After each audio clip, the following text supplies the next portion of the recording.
그날 내 29번째 생일에 부모님은 테이블 위에 케이크를 놓고 동생만을 축하했다. 너는 이제 늙었어. 가치 없어. 동생이 우리 가족의 미래야. 그 말은 칼처럼 내 가슴을 파고들었다. 나는 그 자리에서 웃었다. 하지만 속으로는 이미 모든 게 끝났다는 걸 알았다. 나는 서울의 한 작은 아파트에서 자랐다. 아버지는 중소기업 과장, 어머니는 전업주부. 동생은 나보다 5살 아래, 항상 부모님의 사랑을 독차지했다. 나는 대학을 졸업하고 평범한 회사원으로 일하며 가족을 부양했다. 매달 급여의 절반을 집에 보냈고 동생의 학비도 내가 댔다. 그런데 그 생일날 그들은 나를 버렸다. 너 같은 건 필요 없어. 동생이 성공하면 우리 모두가 잘 살아. 아버지의 그 말은 내 인생을 산산조각 냈다. 그 후로 나는 매일 출근하며 웃었다. 동료들은 나를 성실한 사람이라고 불렀다. 하지만 밤이 되면 베개의 얼굴을 파묻고 속으로 중얼거렸다. 왜 나만 이렇게? 그 질문은 나를 갉아먹었다. 나는 동생을 미워하지 않았다. 적어도 처음에는. 그녀는 그냥 운이 좋았을 뿐 부모님의 편애가 문제였다. 나는 그들의 눈에 보이지 않는 존재였다. 참아야 해, 가족이니까 이 생각으로 버텼다. 하지만 그 생일 이후 매일 아침 거울을 볼 때마다 내 얼굴이 조금씩 변해가는 걸 느꼈다. 눈빛이 차가워지고 미소가 가식적이 되었다. 회사에서 일하는 동안 나는 부모님의 재정 상태를 떠올렸다. 아버지의 퇴직금, 어머니의 적금, 동생의 유학 계획. 나는 그 모든 걸 알고 있었다. 왜냐하면 내가 관리했으니까. 만약 내가 없으면 이 생각이 처음으로 스쳤다. 하지만 바로 지웠다. 아니, 그럴 수 없어. 나는 착한 딸이야. 그러나 그날 밤 동생에게서 온 메시지, 언니, 생일 축하해. 그런데 부모님 말씀 들었지? 나 유학 가기로 했어? 돈 좀 보내줄래? 그 순간 내 안에서 무언가가 깨졌다. 나는 다음 날부터 관찰하기 시작했다. 부모님의 일상을. 아버지는 매일 저녁 술을 마시고 어머니는 동네 모임에서 동생 자랑만 했다. 동생은 SNS에 화려한 삶을 올렸다. 나는 그들의 약점을 찾지 않았다. 아직은. 그냥 봤다. 왜 그들은 나를 그렇게 대할까? 이 질문이 나를 괴롭혔다. 나는 심리학 책을 읽기 시작했다. 편애의 심리, 가족 내 트라우마. 책 속에서 나 같은 사람들이 많다는 걸 알았다. 하지만 그들은 대부분 참고 살았다. 나는 왜 참아야 해? 이 생각이 점점 커졌다. 한 달 후 부모님 집에 갔다. 동생의 유학 준비로 바빴다. 나는 조용히 앉아 그들의 대화를 들었다. 그 애는 왜 안 오나? 필요 없으니까 어머니의 말. 나는 웃으며 대답했다. 엄마, 나 여기 있어요. 그들은 놀라지 않았다. 그냥 무시했다. 그날 집에 돌아와 나는 처음으로 계획을 세웠다. 돈을 끊자. 하지만 그건 너무 직접적이었다. 천천히 그들이 스스로 무너지게. 이 생각이 나를 흥분시켰다. 하지만 동시에 두려웠다. 내가 이런 사람이 될 수 있을까? 나는 동생의 SNS를 팔로우했다. 그녀의 친구들, 남자친구, 모든 걸 파악했다. 동생은 똑똑했다. 서울대 출신, 해외 인턴십 준비 중. 하지만 그녀의 약점은 부모님의 과잉 보호였다. 만약 그 보호가 사라지면 나는 상상했다. 하지만 아직 행동하지 않았다. 그냥 기다렸다. 참아야 해, 타이밍이 중요해. 이 기다림이 나를 더 강하게 만들었다. 매일 일기장에 썼다. 오늘도 참았다. 내일은 더 참을 수 있을까? 그 일기가 내 유일한 친구였다. 2달째, 회사에서 승진 제안을 받았다. 더 많은 돈, 더 많은 책임. 나는 받아들였다. 이 돈으로 가족을 도울까? 예전 같았으면 그랬다. 하지만 이제는 달랐다. 이 돈으로 나를 지키자 은하는 은행 계좌를 새로 만들었다. 부모님에게 보내던 돈을 그쪽으로 옮겼다. 그들은 아직 모른다. 언제 알게 될까? 이 생각이 나를 즐겁게 했다. 하지만 밤에 잠이 안 왔다. 내가 괴물이 돼가고 있어. 이 자책이 나를 괴롭혔다. 그 기다림의 끝에서 나는 처음으로 움직였다. 부모님에게 전화를 걸었다. 엄마, 이번 달 돈 못 보내. 회사 사정이 안 좋아. 거짓말이었다. 어머니는 화를 냈다. 너 때문에 동생 유학이 어떻게 돼? 이기적인 년, 그 말에 나는 속으로 웃었다. 이기적. 나야말로 가장 이기적이지 않았어. 하지만 대답은 차분했다. 미안해, 노력할게. 그 후 동생의 유학 준비가 지연됐다. 그녀는 나에게 메시지를 보냈다.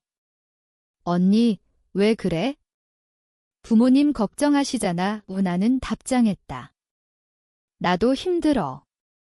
이해해줘. 하지만 속으로는 내가 이해할 필요 없어. 그냥 느껴봐. 이 생각이 나를 변화시켰다. 예전에 나는 항상 사과했다.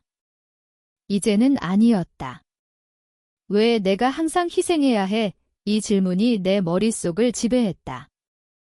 회사에서 동료와 대화 중 가족 이야기를 들었다. 부모님 편에 심하네. 나 같으면 끊어버려. 그 말에 나는 고개를 저었다. 가족인데 하지만 속으로는 동의했다. 끊어버리자. 그날 밤 나는 부모님의 재정 기록을 정리했다. 내가 보낸 돈, 그들의 지출. 모든 게 명확했다. 이걸 이용하자. 법률 사이트를 검색했다. 가족 부양 의무. 한국 법은 강제적이지 않았다. 나는 자유야. 이 깨달음이 나를 해방시켰다. 하지만 동시에 공허했다. 가족 없이 나는 누구지? 3달째, 부모님 집에 다시 갔다. 동생은 유학을 포기하고 국내 취업을 준비 중이었다. 아버지는 너 때문에 다 망쳤어 라고 말했다.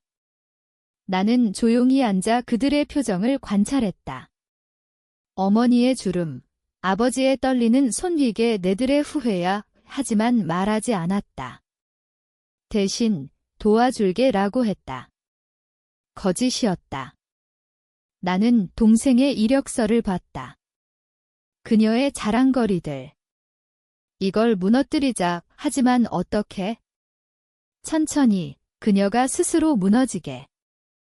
나는 동생의 남자친구를 조사했다. 그는 재벌 3세, 하지만 비밀이 많았다. 바람기, 마약 의혹. SNS를 통해 알았다. 이걸 이용하자. 익명으로 동생에게 힌트를 줬다. 조심해. 그 사람. 그녀는 무시했다. 좋아. 더 깊이 파고들자. 이 과정에서 내 심리가 변했다. 복수는 쾌감이야. 하지만 밤에 악몽을 꿨다. 부모님의 울음소리, 동생의 비명. 멈춰야 해. 이 두가 나를 괴롭혔다. 4달째, 동생의 관계가 흔들렸다. 남자친구와 싸움이 잦아졌다. 그녀는 나에게 털어놨다. 언니, 왜 이렇게 돼? 나는 위로했다. 인내해. 하지만 속으로는 내가 느껴봐. 나처럼. 이 순간 나는 내 변화를 느꼈다. 공감이 사라졌다. 나는 이미 죽었어. 그 생일날 이 생각이 나를 더 차갑게 만들었다. 부모님은 돈을 요구했다. 동생 취업 도와줘. 나는 거절했다. 내 인생 먼저, 그들은 충격받았다.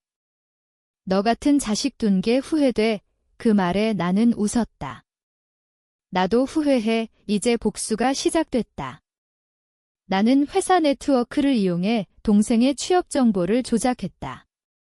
작은 거짓말, 그녀의 학력을 의심하게. 법적으로 문제없어. 이 계산이 나를 흥분시켰다. 하지만 내 영혼은 이 질문이 남았다. 동생의 취업이 실패했다. 그녀는 울면서 집에 왔다. 부모님은 나를 탓했다. 너 때문에. 나는 방문해 그 장면을 봤다. 이게 내들의 고통이야. 하지만 말하지 않았다. 대신 도울게라고 했다. 그리고 동생에게 조언했다. 다른 회사 봐. 하지만 그 회사에 미리 연락해 그녀의 평판을 떨어뜨렸다. 익명으로. 이게 복수야. 이 행동 후 나는 거울을 볼 수 없었다. 나는 괴물이 됐어? 5달째 가족이 무너지기 시작했다. 아버지는 스트레스로 병원에 입원했다. 심장 문제. 어머니는 동생과 함께 나를 찾아왔다. 돈 좀 빌려줘. 나는 주저했다. 왜? 하지만 줬다. 적은 액수. 이게 내들의 의존이야. 이 조작이 나를 지쳤다. 멈추고 싶어. 하지만 그 생일날 말을 떠올렸다. 가치 없어. 그게 나를 밀어붙였다. 동생은 의심하기 시작했다. 언니, 왜 이렇게 돼? 그녀의 눈빛이 날카로웠다. 그녀는 똑똑했다. 조사할 거야. 위험해. 이 긴장감이 나를 더 예민하게 만들었다. 나는 내 트레이시즈를 지웠다. 완벽하게. 하지만 밤에 만약 들키면 이 두려움이 나를 괴롭혔다. 복수는 이제 게임이었다. 그녀의 움직임을 예측하고 앞서 나갔다. 6달째 아버지의 병이 악화됐다. 수술 비용. 그들은 나에게 매달렸다. 제발. 나는 도왔다. 하지만 조건을 붙였다. 동생이 사과해. 그녀는 했다. 미안해, 언니. 하지만 진심이 아니었다. 알아. 이 순간 내 심리가 폭발했다. 내들이 나를 이렇게 만들었어. 나는 더 깊이 파고들었다. 아버지의 회사에 익명 제보. 그의 부정. 이게 끝이야. 가족의 비밀이 드러났다. 아버지의 횡령 의혹. 동생은 나를 의심했다. 언니, 너지. 나는 부정했다. 왜 나야? 하지만 그녀의 눈빛에 위협이 느껴졌다. 그녀는 반격할 거야. 이 대치가 나를 더 강하게 만들었다. 하지만 내 인생은 이 자책이 커졌다. 아버지의 스캔들이 터졌다. 신문에 났다. 가족은 파탄 났다. 어머니는 우울증, 동생은 취업 포기. 그들은 나에게 왔다. 도와줘. 나는 도왔다. 표면상. 하지만 뒤에서 더 조작했다. 동생의 남자친구에게 진실을 알렸다. 그는 떠났다. 그녀는 무너졌다. 이게 내 고통이야. 이 쾌감이 나를 중독시켰다. 하지만 나는 행복할까? 이 질문이 남았다. 7달째, 동생이 반격했다. 그녀는 내 회사를 조사했다. 언니의 비밀. 그녀가 알았다. 내 조작. 너 미쳤어. 그녀의 말. 나는 차분했다. 내가 시작했어. 이 대화가 나를 흔들었다. 그녀도 피해자야. 하지만 늦었다. 복수는 멈출 수 없었다. 가족 모임. 모두 모였다. 아버지는 약해진 상태. 왜 이렇게 됐나? 나는 말했다. 너희 때문이야. 그 순간 진실이 드러났다. 그들은 충격받았다. 동생은 울었다. 미안해 하지만 나는 믿지 않았다. 늦었어. 이 냉정함이 나를 괴롭혔다. 8달째 법적 싸움이 시작됐다. 아버지의 재판. 나는 증인으로 섰다. 진실을 왜곡했다. 법을 이용해 이 과정에서 내 영혼이 썩어갔다. 나는 누구야? 이 독백이 매일 반복됐다. 재판이 끝났다. 아버지 유죄. 가족 파산. 동생은 나를 증오했다. 너 때문에 다 망쳤어. 나는 대답했다. 너희가 나를 망쳤어. 이 대치가 절정이었다. 그녀는 복수를 맹세했다. 위험해 하지만 나는 준비됐다. 이게 끝이 아니야. 9달째 동생의 반격. 그녀는 내 비밀을 퍼뜨렸다. 회사에서 소문. 나는 해고 위기. 이게 가격이야. 이 고통이 나를 더 세게 만들었다. 포기 안에 나는 그녀의 약점을 더 파고들었다. 그녀의 과거, 친구들. 모두 무너뜨려. 밤마다 멈춰야 해라고 생각했다. 하지만 그 생일날이 떠올랐다. 가치 없어. 그게 나를 밀어붙였다. 복수는 이제 내 삶이었다. 10달째 동생이 무너졌다. 그녀는 병원에 입원.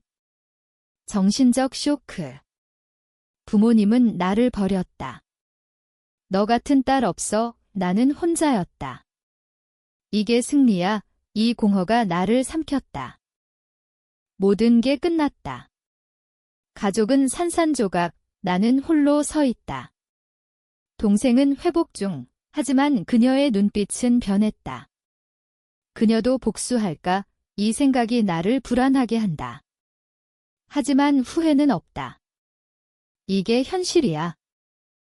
나는 새 삶을 시작했다. 하지만 밤에 그들의 얼굴이 떠오른다. 내가 옳았을까? 이 질문이 영원히 남는다. 내 복수는 성공했지만 나 자신을 잃었다. 과연 이게 정의일까?